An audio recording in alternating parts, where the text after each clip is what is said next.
The radiasi, the papa, the mammy, the prophet. Now, I dance in my car, I had a bad day, they are a prophet by now, me back it's all your pay. I reply to the hospital, the type of now, of course, the starting office, baby, I'm on my leg. Me no finish hand. Put me sell the saka APA. I say ah. Every day about that I say shoe crack or school. I say ah. Nentera say me ya day. Intina college say me 90 want me go school na. The bia me di mo ebo me bon paye. Me right to me host ha. Inti prophets by am say ah. Mami ko free college bra. Am pass up. Or the next Saturday so bon pie. And me cast radio new say from day one, our prophet bon pie makole on complaining you say. You cannot assume it is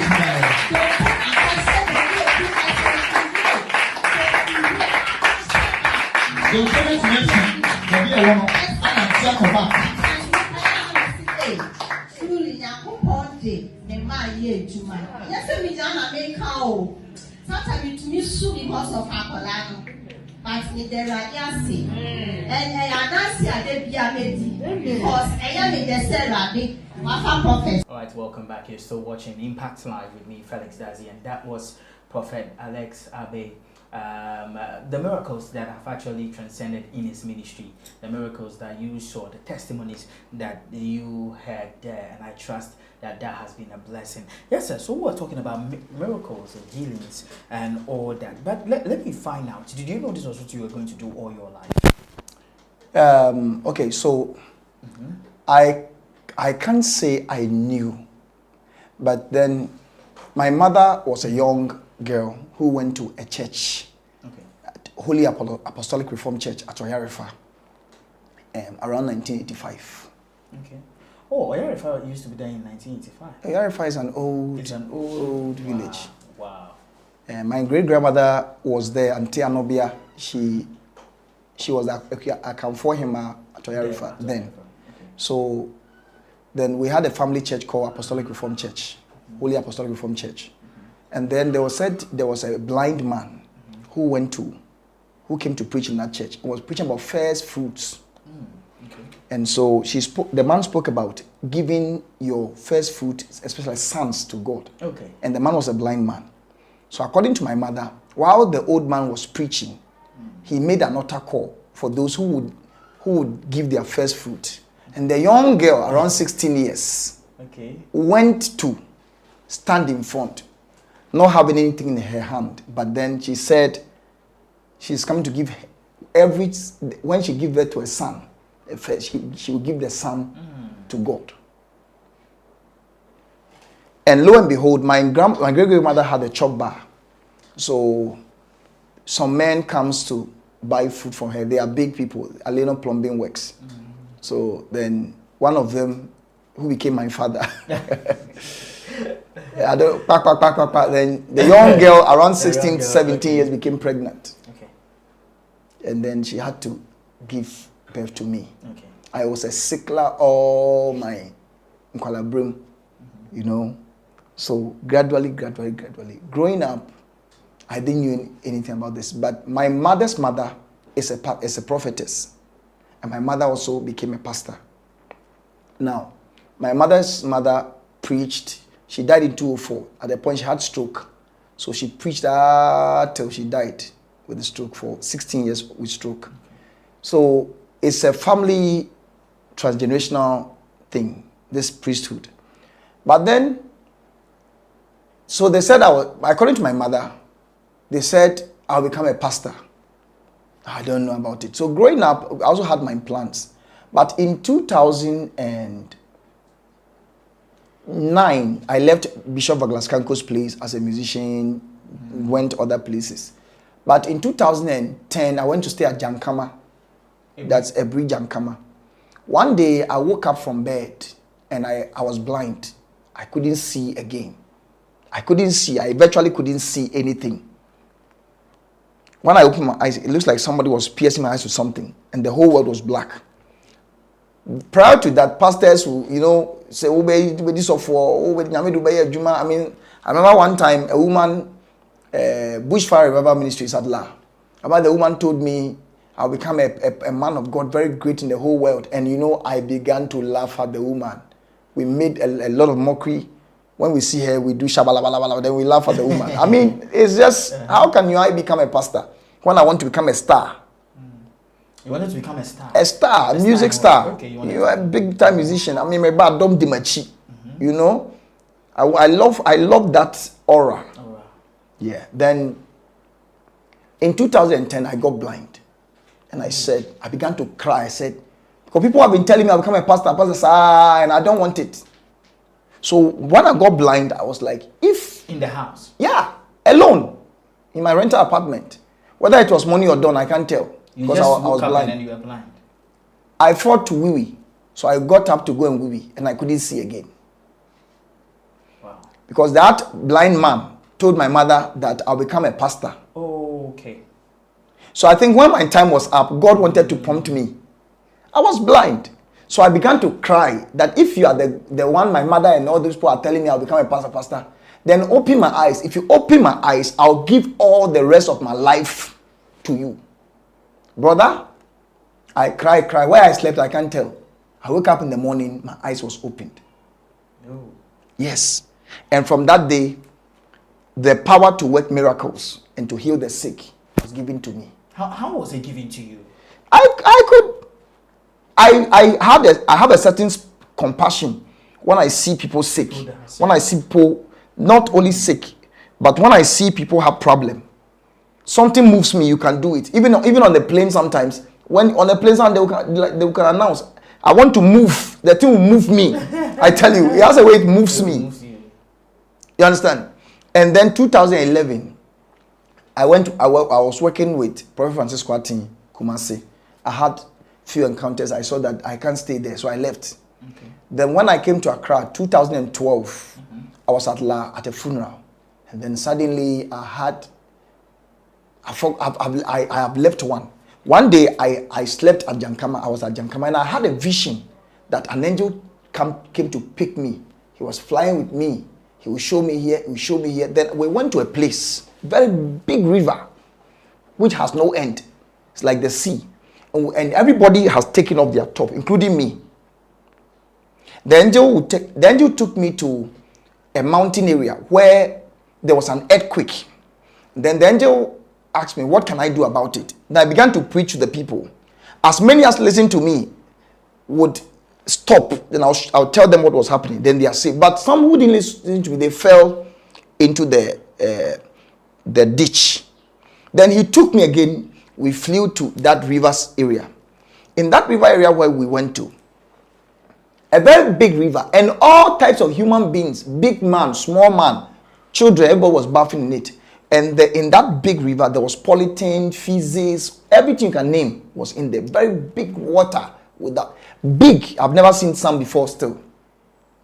And we were standing at the top. And my top, I wasn't wearing top, the same way they were behaving. It looks like I was in the water before. I don't know. And so they asked me, what can you do about it? Suddenly I had some kind of compassion from nowhere.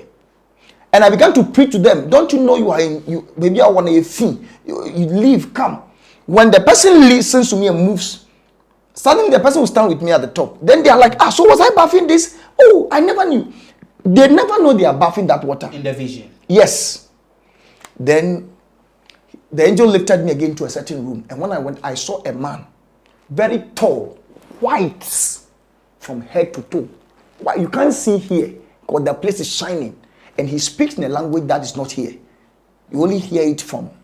I could understand him, but the language is like Ratokaba, Rabadi, like those foreign language. When I woke up from my dream, I was speaking that language. It became my prayer language from up to today. Then in 2012, December 27th, I was going to play jazz for ICGC Hosanna Temple. And then where I was rehearsing, so I came to lab because my mother was there and I wanted to sleep there. But around 12, I felt like I should go and bath to sleep. I wanted to sleep, but something was telling me go and bath because I couldn't feel okay to sleep. Then my mother said, so you know those mothers things. I was going bath. I went to bath. I came to sleep. I couldn't sleep. All of a sudden, I heard a voice, like the way you are talking to me. I heard a voice. I brought you to this world to come and open the eye of people, to heal the sick, to transform people, to take people to heaven, to do this. I brought you on earth for this. Like you can hear it clearly, but I can't see the person, whether it's coming from here, from there, I can't see.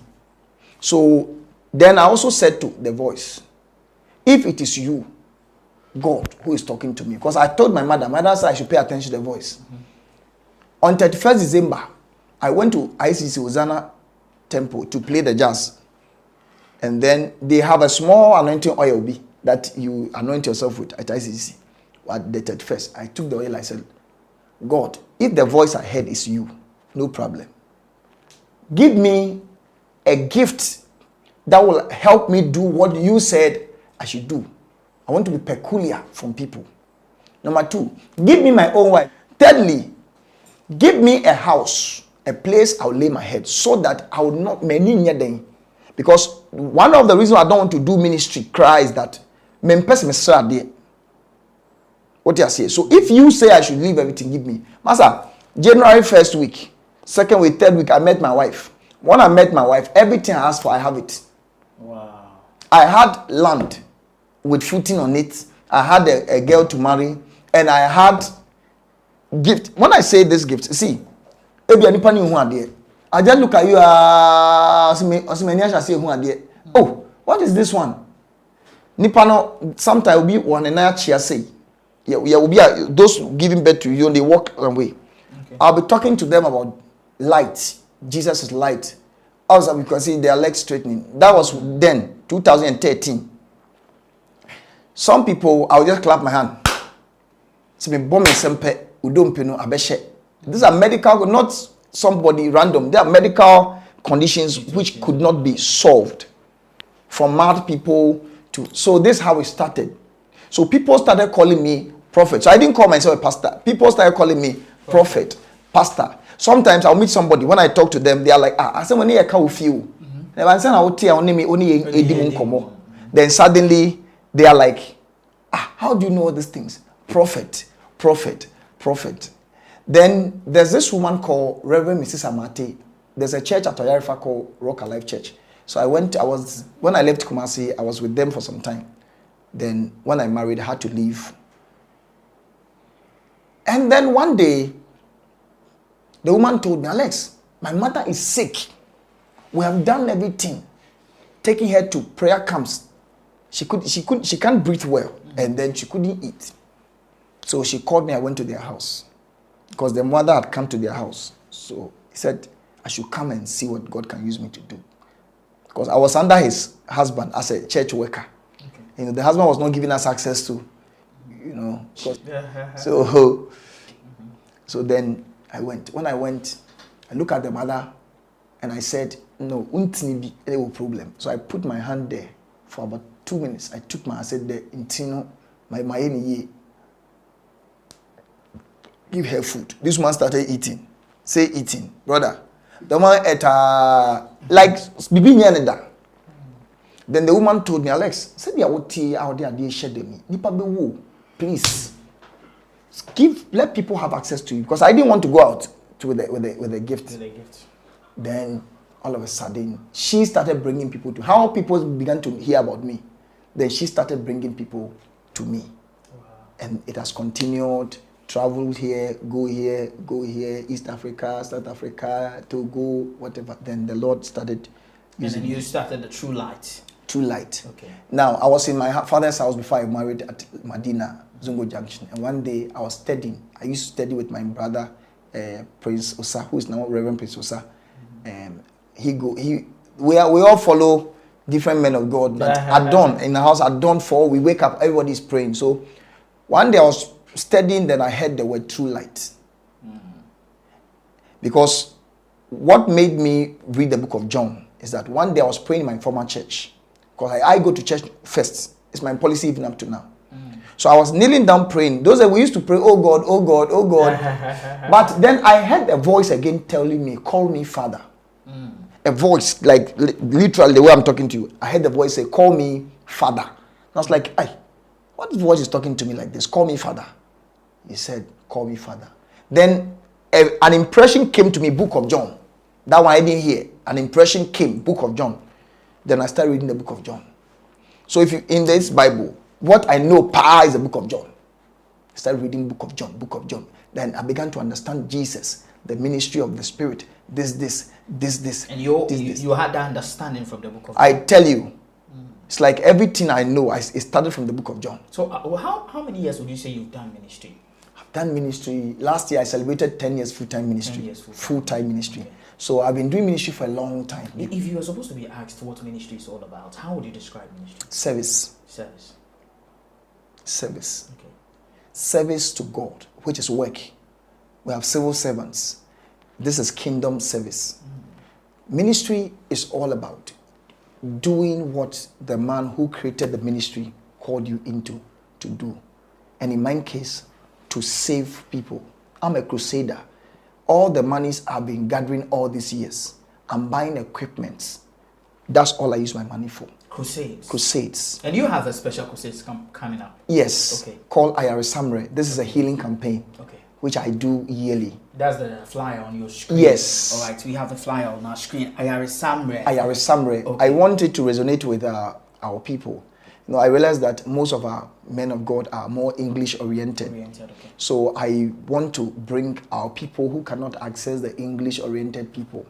Okay. There are people who cannot easily go to some places. And I want to take the healing ministry, miracle ministry, to the places where those who don't have money would need God. Because this thing I'm doing, I beg for money from people. If you have hundreds to support me, that's what I do. I don't charge.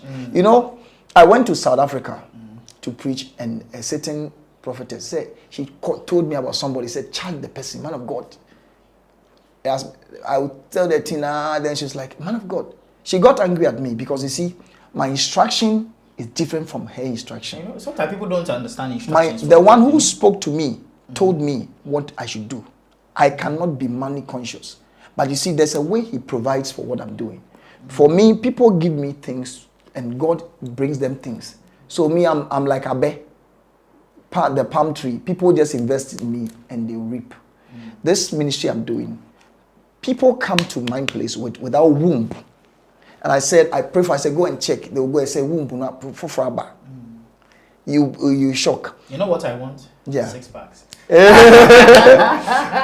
people come to me in my services and sometimes realize that diabetes, blood pressure. Some people who cannot menstruate, some people they have hormonal imbalances. I speak and they go to hospital and the doctor say, she ain't see yet. I go to churches and you are like, they are like, so I'm a human being like you. So the Ayaresamre is to create a platform where people can access the power of God. Okay. At least if they are in their churches and they think God is not there, it's a non-denominational service. When you finish, you can go back to your church. You understand? And it's a free of charge. You only come to support the ministry of God with what is on your heart. Okay. And it's a general healing service. When we say Ayaresamre, we don't have a time. I have time I do fruit of the womb service. Okay. But this time is a general healing service where it's going to be Ayaresa, it's going to be Awobre, it's going to be whatever the Lord wants to do. People come to this service with sleeping disorder. There's this gentleman, today he has been calling, I made even pastor speak to him. This gentleman, when he feels like sleeping, whether by the roadside or anything, he just falls. And when he sleeps, he'll wee on himself, poo on himself. Spirit of disgrace power. But this guy has come, and just by a word, the guy is healed. I've seen people who come. Last time, my pastor came to our service, and one of the leg was short. So he has even stopped his own church fellowship was doing. And then I said, in the name of Jesus, let the leg come. And his leg began to come. Then the one began to cry. I said, so God can do this thing. You understand? So I'm doing this Ayaresamre not for what I will eat and wear, which God has taken good care of already. But to give access to people who need it. I have Muslims, even this morning, a Muslim has sent me a message that she wants my audios, my message, because I went to their church. I went to a church and they said the lady is pregnant. And I said, the lady is not pregnant. The Lord's telling me she's not pregnant. Her pastor says she's pregnant. And I said, but if you read, there's a myoma. You see, and I'm saying, so I said, look at it in the name of Jesus Christ. Let the disease disappear. In front of a whole people, the stomach began to go down, go down, go down, go down. Then the lady followed me up to my Friday's evening service, and I said, they should go and get a milk. And you see, I use tokens a lot. I said, Munko milk. Then somebody went to get milk from her own house. I said, maybe say milk. Because milk can be say the milk will change from good to bad. When she drank the milk, she said, the milk was. I said, drink it. She drank small. Then later, when she was pouring the rest of the milk was not coming. It is tucked in the container. She threw it away. She went home and she began to give birth to clots. It's like somebody obi the acid the clots were just coming out. I don't know if can. I wish I had my phone. Yeah, we can show it after. I wish I had my phone. I would have showed you the problem. The thing was just coming out. So when she would die, she would like she would woo. Pam. I prayed for a woman who had some. She gave birth to something like a human head. Wow. From nowhere, and these are problems that people will not go to church again because of such problems. You know. Wow. So Ayare Sabre is predominantly for people to come and experience. It's a crusade setting. Okay. It's a free service. Okay. You come as the Lord wills. Oh, one a bit my boy one seed. Will be now they are back. But believe God. When you are coming, I expect you to bring your doctor's report. When you are coming, bring the medications you were taking before. When you are coming, come with an expectation. People come and they look like that faith is what we do there. We don't do skepticisms there. So when you want to come and receive from God, come with an expectation. Even Jesus Christ spited a woman the other day. He said, the food of the children are not given to dog. At a point, the woman could have said, I'm going home. But she humbled herself to receive. In the healing and miracle ministry, what you come with is expectation, desire to go home changed. You don't come and you're expecting the man of God to do magic. There's no magic man who does miracles. Okay. Yes, it's a faith that I have that God will use me to heal the many who are coming. The expectation is that when you come, make yourself available. Demand from God. You know, I pray for these cases a lot. Candidiasis, syphilis, gonorrhea. This thing causes infertility a lot. And I pray for men with testis issue. Some men cannot produce sperms to make children, and because they have problems gynecologically, they have problems. And I'm calling such men into this service this season especially. Because last year, people who came for our healing services, everybody has given birth, including men who had only one testis. When I spoke, the other testis just dropped from nowhere, and their wives are now mothers. All right. Yes. So, expectation of the miraculous. I believe that when you come, your life will not be the same. All right. What are the numbers to call? And that's the flyer on your screen. What are the numbers to call? The 0200-994252. Again, sir. 0200-994252. Right. And you can also call 0559 76 81 93. It's a partnership number, but when you call, definitely. All right.